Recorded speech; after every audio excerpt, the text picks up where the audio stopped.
Powers, would you be kind enough to call the roll? Yes. John DeGrace. Present. John Durso. George Gordon. Present. Linda Green. Present. Wanda Jackson. Ed Powers. Present. George Sidrum. Present. Donna Toon. Kathy Weiss. Alex Figueroa. Present. We do have a quorum. Okay. We're going to go to approval of the minutes. Do I have a motion to approve the October 9th, 2018 minutes? So moved. Do I have a second? Second. All in favor? Aye. Any opposed? Motion carries 6-0. We're going to do finance and capital. Trustee Alex, would you be kind enough to read result?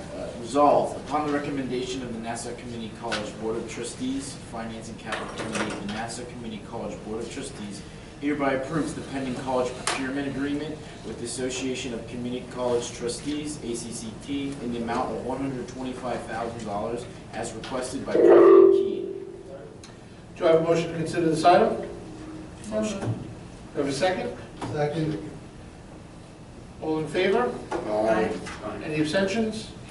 Any against? Motion carries 6-0. Trustee Powers, would you be kind enough to read the second one? Resolved upon the recommendation of the Nassau Community College Board of Trustees, Finance and Capital Committee, and Nassau Community College Board of Trustees hereby approves the pending college procurement agreement with Advantage Design Group in the amount of $100,000 as requested by VP of Academic Student Services Kazadi, funding source operating pledge. Do I have a motion to consider this item? Motion. Do I have a second? Second. Any further discussion? All in favor? Aye. Any against? Motion carries 6-0. Mr. DeGrace, would you be kind enough to read the resolved on the next item on the agenda? Okay.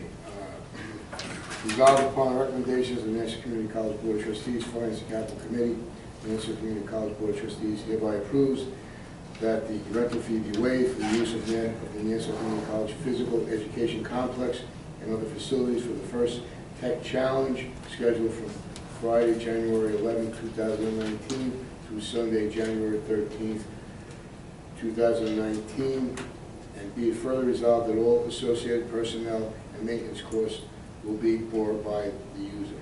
All right. So do I have a motion to consider this item? Motion. Do I have a second? Second. Any other further discussion on this? Okay, all in favor? Aye. Any against? Motion carries 6-0. We're going to move forward policy and planning. We're going to be doing the second reading of policy 3100 for the news media relations. The second reading, draft policy has been posted on the board's webpage, and additional copies are available here tonight. John? Following is a summary of policy 3100 news media relations to ensure the efficient management of official media relations on behalf of the college, as well as to set guidelines to follow for the representatives of news media in covering college events. Are there any comments from the board or Dr. Keene? Well, let me say we've gone through 2 rounds of revision of the policy. I think that we have refined it to the point where it now assures preserving First Amendment rights as well as addressing the college's role in communicating its image to the public. So I recommend the board approve the policy. Any other comments from members of the board regarding policy 3100? If not, I'm going to make a motion under Article 8, Section C6, the board's rules and procedures to allow for the consideration of an item that does not appear on the calendar. Second. Okay, any discussion on this? All in favor? Aye. Any against? All right, so, Mr. Grace, would you just read the resolve again on the... Sure. Resolved that upon the recommendation of the Policy and Planning Committee at its meeting of October 9, 2018, followed by 2 readings of the policy by the Board of Trustees and public discussion, the Board of Trustees of Nassau Community College adopts Policy 3100, News Media Relations, as amended, and that the same be subsequently incorporated into the policy manual of the Board of Trustees of Nassau Community College. Do I have a motion to consider this item? Motion. Do I have a second? Second. Any further discussion on this? All in favor? Aye. Any against? Motion carries 6-0. We're going to go to the report of the president. Thank you, Mr. Chairman. This week, Dr. Collins announced quite a large-scale change in developmental education and the related curriculum. And she had worked extensively with the academic department chairs, with the deans, and I think that this is a major first step. It's a major step of its own, but this is likely to be an unfolding series of steps. And so, although Dr. Collins could give a much more thorough and perhaps accurate report, I think I want to mention just 2 or 3 items for you. One is that we will be implementing a co-requisite model for students who are required to take developmental education, which are non-credit bearing courses. So they will be paired with the credit-bearing course so that these students should end the term earning some credit along with scaling up their college-level proficiency in their subject matters. So that the co-requisite is one. Second is that the basic education program, which has been in the reading department, is now going to be phased out. The faculty in the basic education program who have math specialization or English will be going to either the math department or the English department. And then a third element of it that I want to mention is that math pathways have been worked out, and the detail of the curriculum details are quite explicitly worked out for students to go through the developmental pathways, especially beginning next fall, but also beginning sort of in the middle of the process for students already enrolled, which will put them into pathways leading to new ways to complete their requirements. The students who are basically in the associative arts will not head toward the algebra pathway, but will be headed toward other ways of fulfilling their mathematics requirement. We think it's quite a major step forward, and so we thank Dr. Collins, the deans, and the academic department chairs who have done outstanding work to get this done. So, thank you. The budget process of the state university will start to unfold in January when the legislature convenes, and we want to put forth a major support effort for a different funding model for the state, for the community colleges. At present, as you know, that funding model has been the same for a very long time. It funds the community college on the basis of full-time equivalent enrollment. And this year, the state university is advocating, and the presidents of the community colleges and the boards are advocating for a different funding model for state funding of community colleges. And so we want to support that effort, advocate for a different funding model, and we hope you will pitch in with us with respect to that advocacy. I'm going to a president's meeting on November the 27th, presidents of all of the state university campuses of both community colleges and the state-operated campuses.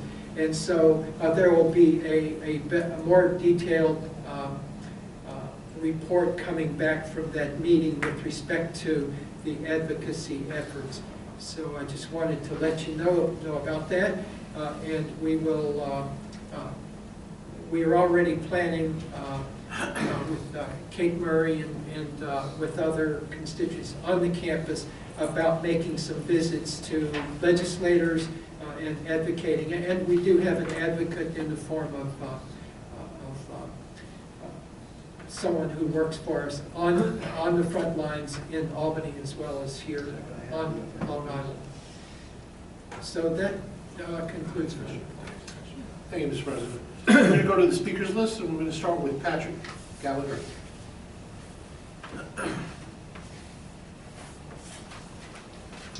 Patrick, we're just going to ask that you just keep your remarks to 3 minutes.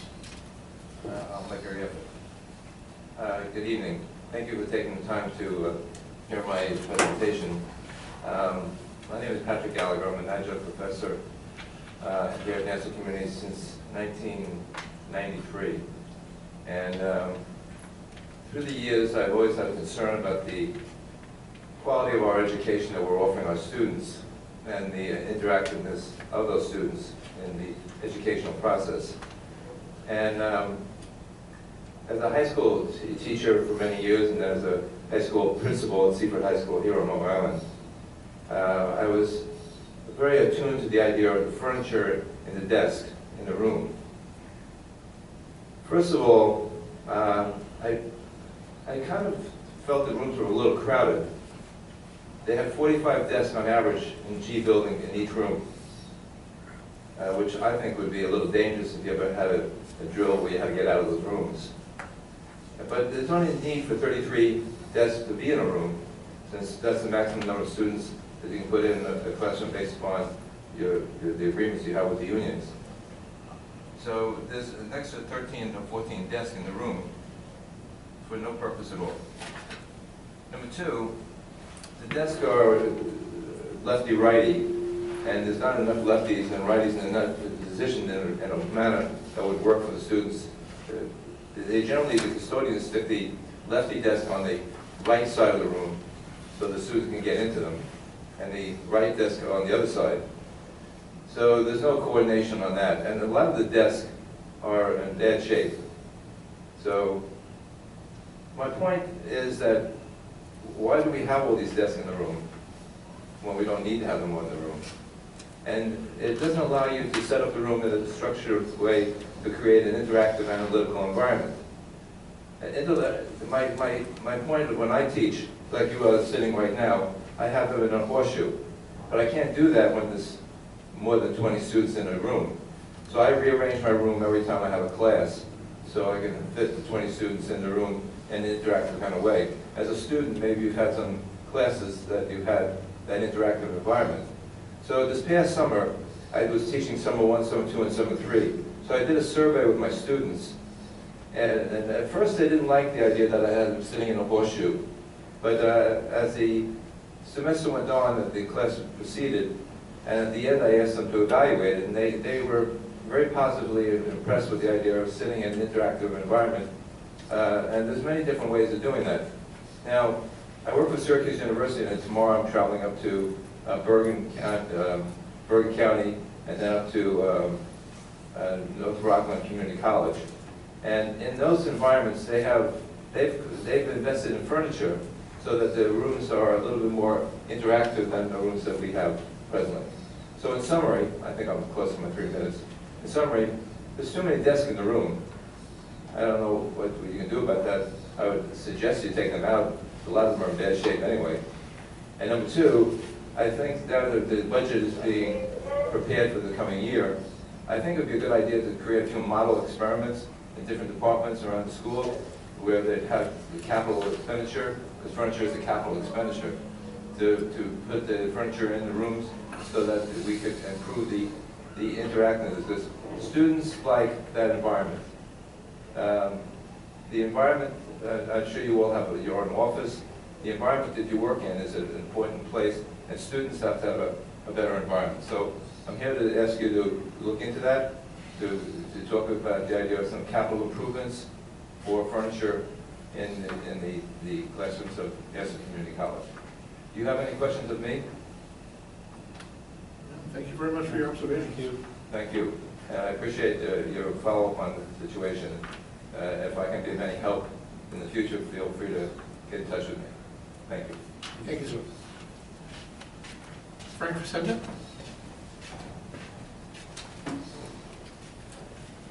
Hi. So one thing I wanted to do, Frank Crescenda, NCCFT. One of the, I also want to echo Dr. Keene's remarks concerning Dr. Collins. this change in developmental education, you know, we've been talking about this for years, okay? For many, many reasons, okay, it just never came to fruition. And the tenacious nature, okay, of this woman, Dr. Keene, hired Dr. Valerie Collins. She worked with the math department, the English department, the reading department, and there was a lot of screaming and tears and threats and anxiety, but congratulations to her for getting this done. Just a little public interest thing. The NCCFT began something with the help of Kate Murray called Professor on Wheels. And what this is an initiative where a professor from Nassau Community College goes to the Levittown East Meadow Senior Citizens Club and gives a lecture. Okay, so today the chairperson of the Phys Ed department, Professor Jessica Mara, went there and had 16 students, senior citizens, and she discussed senior health and nutrition with them. We provided the senior citizens there, students, with loose leaf binders, loose leaf paper, page protectors, pencils, pens, and all kinds of PowerPoint presentations. So next week, a professor from philosophy is going to do a lecture on democracy. And in doing that, today we gave those seniors a reading assignment in large print, Plato's Republic. Okay, so they're supposed to read Plato's Republic for next week's lecture. And so we have this series of lectures, and at the end of this semester, on December 18th, we're going to have a pinning ceremony for those seniors that participated. And when we start this up again next semester in the spring, at the end of the spring semester, we're going to have a cap and gown ceremony for the seniors, giving them a special certificate from Nassau Community College, and do a whole ceremony for them and their families, okay, for having participated in this. So this is just one way, okay, that the NCCFT is trying to reach out to our community and hoping that it's never too late to learn. The seniors in this community center seem very excited about it, and when we have the graduation ceremony and invite their families, hopefully they have some grandchildren that are ready for college, and maybe they'll consider Nassau Community College. So it's a little public relations outreach that we're trying to do. But just wanted to let you know that this is happening, and if anybody on the board thinks that they have something that they could present to the seniors for about an hour and 15 minutes, you could certainly be a professor on wheels also. So, thank you very much. Thank you. Thank you, Frank. Steph?